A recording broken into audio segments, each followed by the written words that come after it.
Selamat siang Pak Imam, kami dari kelompok 2 ingin mempresentasikan hasil penelitian kami terkait hubungan persepsi corporate social responsibility dari masyarakat Indonesia terhadap brand loyalty PT Paragon Technology and Innovation. Adapun anggota kelompok kami ada saya sendiri Clarissa, ada Zaki, ada Nahdlatul, ada Angelin, dan juga ada Nazla. Di latar belakang penelitian kami berangkat dari kondisi bahwa ekonomi Indonesia terus tumbuh stabil di angka 5%-an. Pertumbuhan ini bikin persaingan bisnis makin ketat, sehingga perusahaan nggak bisa hanya fokus pada keuntungan finansial saja, tapi juga harus menunjukkan tanggung jawab sosial dan juga lingkungan. Ini terbukti dari naiknya minat publik terhadap isu keberlanjutan, termasuk meningkatnya dana investasi berbasis ESG yang sekarang nilainya sudah triliunan rupiah. Karena itu CSR jadi hal yang penting buat konsumen Indonesia. CSR dianggap sebagai bukti komitmen perusahaan terhadap etika, lingkungan, dan juga masyarakat. Nah, persepsi yang positif terhadap CSR biasanya akan membentuk citra merek yang baik, meningkatkan kepercayaan konsumen, dan akhirnya membuat mereka lebih loyal. Kami memilih PT Paragon sebagai objek penelitian karena Paragon adalah perusahaan komestik nasional terbesar dengan brand yang mendekat banget dengan mahasiswa, contohnya seperti Wardah, Emina, dan juga Makeover. Paragon juga aktif dalam 4 pilar CSR, yaitu pendidikan, lingkungan, pemberdayaan perempuan, dan juga kesehatan. Meskipun begitu, masih sedikit penelitian yang secara khusus melihat bagaimana persepsi masyarakat terhadap CSR Paragon dapat mempengaruhi brand loyalty, terutama melalui peran brand image dan juga brand trust. Nah, research gap inilah yang kemudian menjadi dasar penelitian kami. Jadi intinya penelitian ini bertujuan untuk melihat apakah CSR Paragon benar-benar berpengaruh terhadap loyalitas konsumennya dan seberapa besar peran brand image serta brand trust dalam hubungan tersebut.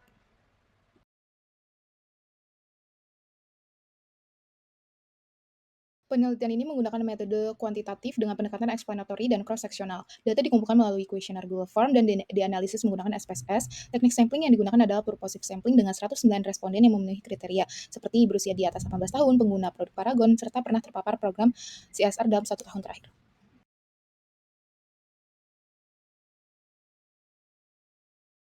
Oke, selanjutnya ini adalah model penelitian dari kami, yaitu terdiri dari independent variable, mediating variable, dan juga dependent variable-nya. Mediating variable kami pilih brand image dan juga brand trust, itu sesuai dengan model penelitian rujukan sebelumnya, yaitu dari Kong Hui Min dan juga Lin Wunlong pada tahun 2024, sehingga kami menggunakan brand image dan juga brand trust sebagai mediating variable. Sedangkan independent variable-nya yaitu terdiri dari CSR persepsi, yang terdiri dari sosial, environmental, dan juga ekonomik, dan brand loyalty sebagai dependent variable-nya. Namun bentuk dari model penelitian ini telah disederhanakan dan disesuaikan dengan kondisi lokasi penelitian dan juga ruang lingkup penelitian. Dengan begitu, kami membangun 9 hipotesis yang menunjukkan pengaruh secara langsung dan juga tidak langsung antara persepsi CSR dengan brand loyalty. Hipotesis 1 dan juga 1 sampai 3 itu merupakan hipotesis secara langsung, yaitu antara persepsi ketiga CSR terhadap brand loyalty. Kemudian hipotesis keempat dan juga sampai ke-6 itu merupakan hipotesis secara tidak langsung yang dimediasi oleh brand image. Kemudian hipotesis ke-7 sampai 9 itu juga merupakan indirect secara tidak langsung yang merupakan dimediasi oleh brand trust. Metode penelitian yang kami gunakan adalah metode kuantitatif dengan pendekatan survei. Data dikumpulkan menggunakan kuesioner Google Form dan dianalisis dengan SPSS, meliputi uji validitas, reliabilitas, uji asumsi klasik, dan juga analisis regresi. Teknik pengambilan sampel yang kami gunakan adalah purposive sampling dengan total 109 responden yang memenuhi kriteria, yaitu berusia di atas 18 tahun, pernah menggunakan produk Paragon, dan juga pernah terpapar program CSR Paragon. Nah, seluruh variabel diukur menggunakan skala Likert 1-5 untuk mendapatkan data numerik yang dapat dianalisis secara statistik. Dari 120 responden awal, seluruhnya berusia di atas 18 tahun, dan setelah proses screening, terkumpul 109 responden untuk main test. Mayoritas sudah menggunakan produk Paragon lebih dari 5 tahun, dan topik CSR yang paling diminati adalah CSR lingkungan, dan juga disusul oleh sosial dan ekonomi. Berdasarkan data responden, mayoritas peserta penelitian adalah mahasiswa dengan persentase 87,2%, dan berjenis kelamin perempuan sebesar 76,1%, serta seluruh responden berusia di atas 18 tahun. Selain itu, sebagian besar sudah menggunakan produk PT Paragon selama 1-5 tahun. Masuk ke bagian uji validitas dan juga reliabilitas untuk bagian pretest, di mana kita menggunakan total 30 responden dalam pretest ini. Masuk ke uji validitas terlebih dahulu, di mana syarat untuk melihat validitas ini kita bisa lihat dari nilai Kaiser-Meyer-Oelkin atau KMO dan juga nilai komponen matriks yang melebihi 0,5. Dan uji validitas yang kita temukan menggunakan IBM SPSS 26 ini bisa dilihat dari tabel bagian kiri, di mana kita menemukan nilai KMO dan juga komponen matriks ini melebihi 0,5 untuk setiap indikator yang kita gunakan. Maka dapat disimpulkan bahwa instrumen penelitian yang kami gunakan ini semuanya valid untuk mengukur indikator dalam penelitian ini. Lalu lanjut ke uji reliabilitas untuk pretestnya yang kita bisa lihat di sisi kanan atau tabel bagian kanan dalam PPT ini, di mana syarat reliable ini bisa dilihat dari nilai Cronbach's alpha yang melebihi 0,6. Dan setelah menghitung menggunakan IBM SPSS 26, kita menemukan bahwa setiap variabel memiliki nilai Cronbach's alpha yang melebihi 0,6. Maka dari itu dapat disimpulkan bahwa instrumen penelitian ini dua-duanya valid dan juga reliable untuk bagian pretest. Setelah menguji validitas dan juga reliabilitas dalam bentuk pretest, sekarang kita lanjutkan ke uji validitas dan reliabilitas untuk min testnya, di mana kita menguji ulang penelitian kami untuk sampel yang lebih besar atau penelitian yang sesungguhnya. Masuk ke uji validitas min test terlebih dahulu, sebagaimana yang terlihat dalam tabel bagian kiri dalam PPT ini, di mana kita juga menggunakan IBM SPSS 26 dan menemukan nilai KMO dan juga komponen matriks itu melebihi 0,5 untuk setiap indikatornya, yang menandakan bahwa instrumen penelitian yang kami gunakan ini semuanya valid untuk mengukur indikator dalam penelitian ini. Masuk ke uji reliabilitas yang dapat dilihat dalam tabel bagian kanan dalam PPT ini, di mana kita juga menggunakan IBM SPSS 26 dan menemukan bahwa Cron bus alpha yang kami hitung itu semuanya melebihi 0,6 untuk setiap variabelnya, yang dapat disimpulkan bahwa instrumen penelitian ini juga reliable. Maka dari itu, baik main test maupun pretest, instrumen penelitian ini semuanya reliable dan juga valid. Selanjutnya, dalam analisis deskriptif, kami mengacu pada interval skor dengan menggunakan skala 1 sampai 5. Kami fokus pada nilai mean untuk melihat rata-rata persepsi responden, di mana skor di atas 3,41 mengindikasikan responden setuju atau sangat setuju terhadap pernyataan yang kami ajukan. Masuk ke variabel social equity. Secara keseluruhan, didapatkan total mean sebesar 4,294, yang artinya responden sangat setuju bahwa Paragon peduli secara sosial. Poin terkuat ada pada indikator SOC2 dengan skor tertinggi 4,367 yang membuktikan bahwa kontribusi Paragon dalam pendidikan dan pemberdayaan masyarakat sangat diapresiasi oleh konsumen. Berlanjut ke environmental protection, kita mendapatkan total mean sebesar 4,189 yang masuk kategori setuju. Sorotan utama ada di indikator ENV2 dengan skor tertinggi 4,399 yang membuktikan konsumen sangat yakin dan mengapresiasi penggunaan bahan-bahan ramah lingkungan dalam produk Paragon. Beralih ke variabel economic development.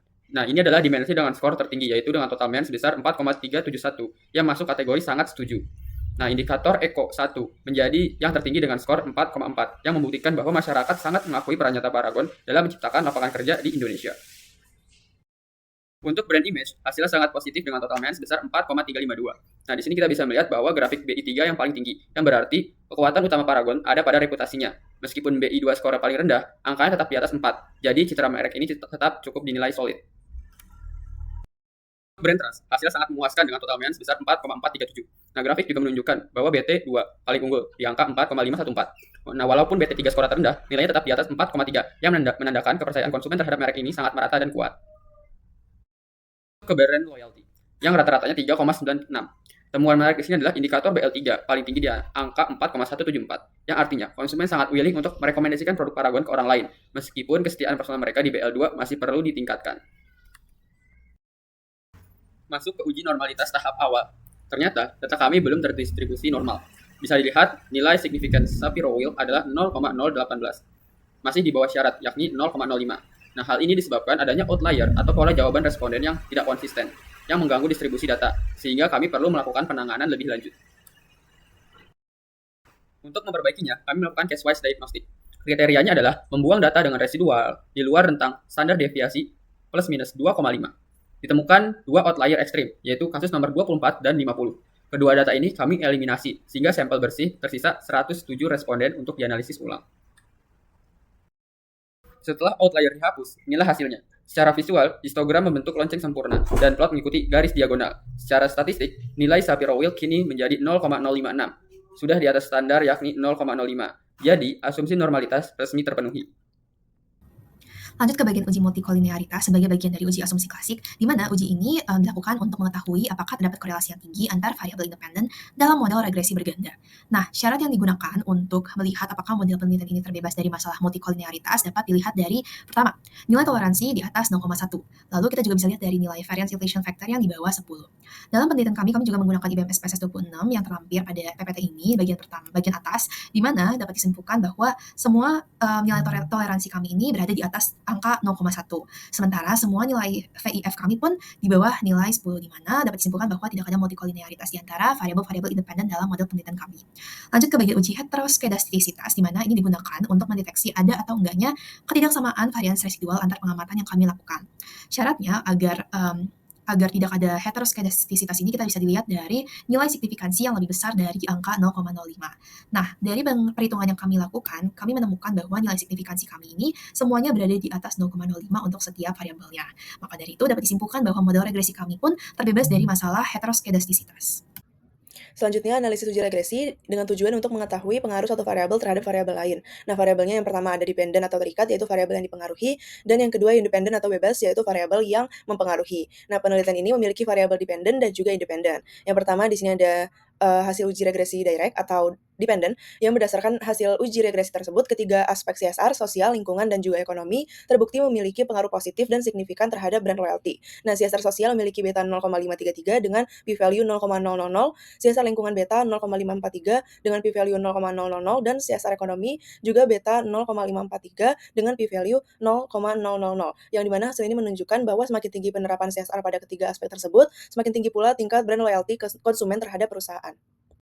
Selanjutnya untuk hasil regresi indirect atau independen, di mana seluruh dimensi CSR terbukti berpengaruh positif dan signifikan terhadap brand loyalty melalui dua mediator yaitu brand trust dan juga brand image. Melalui brand trust, CSR sosial beta 0,288, CSR lingkungan 0,172, dan CSR ekonomi 0,265, di mana semuanya signifikan. Nah, melalui brand image, CSR sosial 0,351, CSR lingkungan 0,226, dan CSR ekonomi 0,340 juga signifikan. Yang artinya kedua mediator ini memperkuat hubungan antara CSR dan juga brand loyalty dengan pengaruh paling kuat datang dari CSR sosial dan CSR ekonomi.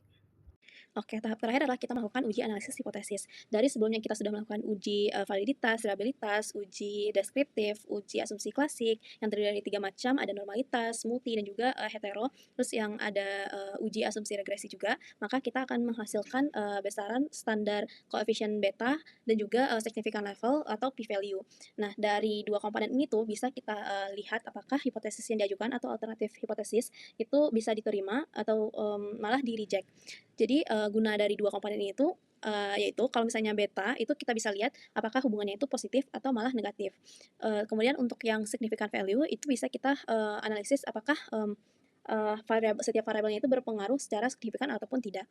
Nah, jadi bisa kita dapetin kalau dari uji asumsi regresi tadi bahwa hipotesis 1 sampai 9 atau alternatif hipotesis yang kita ajukan itu sesuai dengan pengolahan data yang telah dilakukan dengan sampel penelitian. Jadi hasil hipotesis alternatif hipotesisnya ini adalah semuanya diterima atau di-accept dan null hipotesisnya di-reject. Oke, jadi begini bentuk framework akhir dari penelitian kami.